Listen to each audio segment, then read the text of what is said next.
aina argument ya raising nti omukyala ekikujano mungeze wafu nogenda obeereyo ennaku 2-3 kibeera kiki waliwo katanti mukasuka ebintu temubiraba ffe omukazi ddembe lye okuddayo ewaabwe because that's a fallback position ye support structure mwayita nti omugaana okukkaanya wano bali bantu be guli musaayi gwe sebo togenda gumujjako naye buli bwagamba mpaayo ennaku 2 ŋŋendeko ewaffe believe you me mu bufumbo mwe tuli olumu abakyala tubayisa bubi.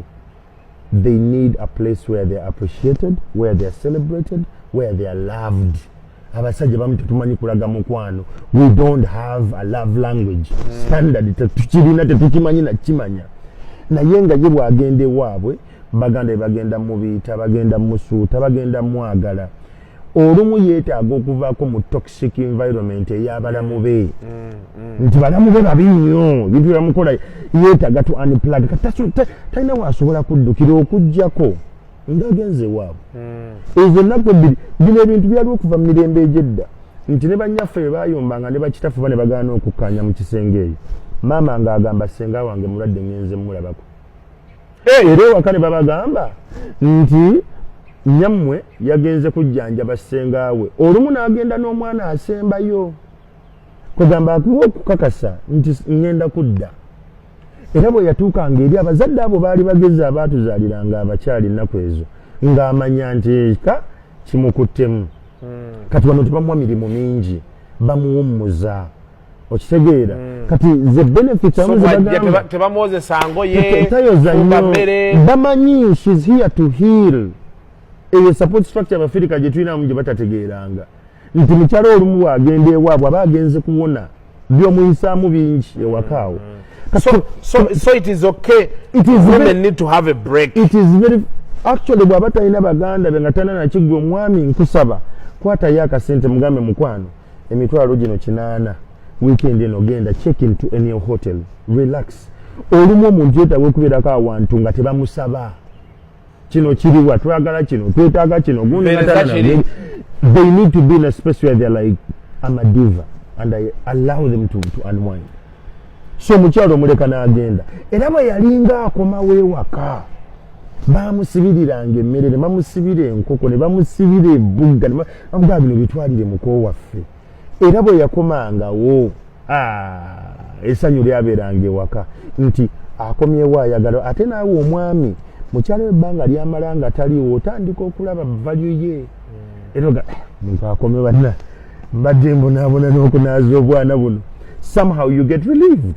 Kyakubiri ekintu kyolabamu omugaso at times kiteeka okuba nga it's hard for you to reach at times kati bwomulaba nga akomye ogambeyo kyala wanga ngaalabika bulungi bamugulidde n'ekiteeteeyi ekipya ensonga lwaki maama wo batato yamuguliranga ekiteeteeyi ekipya ng'aweereza sigina eri balo nti omukyala bw'omugulira boarding empya bwati bwafaanana ekyalo ng'ekiteeteeyi ekipya bwati bwafaanana omukyala bw'omukkiriza n'abeera mu bantu abamwagala bwati bwafaanana. So I think the men should not feel insecure about that. Kikulu abakyala tubaleke bawummule bagende babeere n'ebyabwe they relax a bit naye kikulu nnyo okubawa obukulembeze. Women love leadership. Abakyala bino bye tugamba mbu abakyala batulwanyisa no, women like leadership, they love leadership. Era bw'otuuka n'olaba bafeminist abasinga feminism mu Uganda abasinga tebakitegeera bakikozesa mu bukyamu. Nsiba mbagamba nga tusinkanyeyo mu forums ez'enjawulo nti abamu beekwese mu feminism naye nga bali ku revenge nti they were abused when they were young and they were abused by men and oftentimes when they started to go into intimate relationships era ababakyokoze ne batabagala bulungi baali basajja ne bagenda ku mirimu gye basooka okukola era omusajja yasooka omuwa omulimu n'amwebakako kati n'akyawa ekitonde ekisajja kati n'atuuka n'agamba nze I'm for women and I will support the women and all that. Yeekwese omuntu oyo ali hurting, they are bleeding, so they are hurting others under the guise of being feminists. That is totally wrong.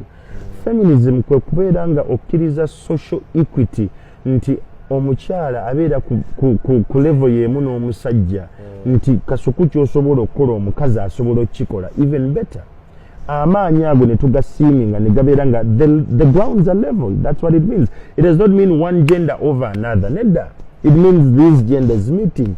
So kino kigenda kwetaagisa okukyusa mindset y'abasajja okusooka to allow the women flourish, n'abakyala okukyusa mindset yaabwe nti being empowered does not mean to belittle men.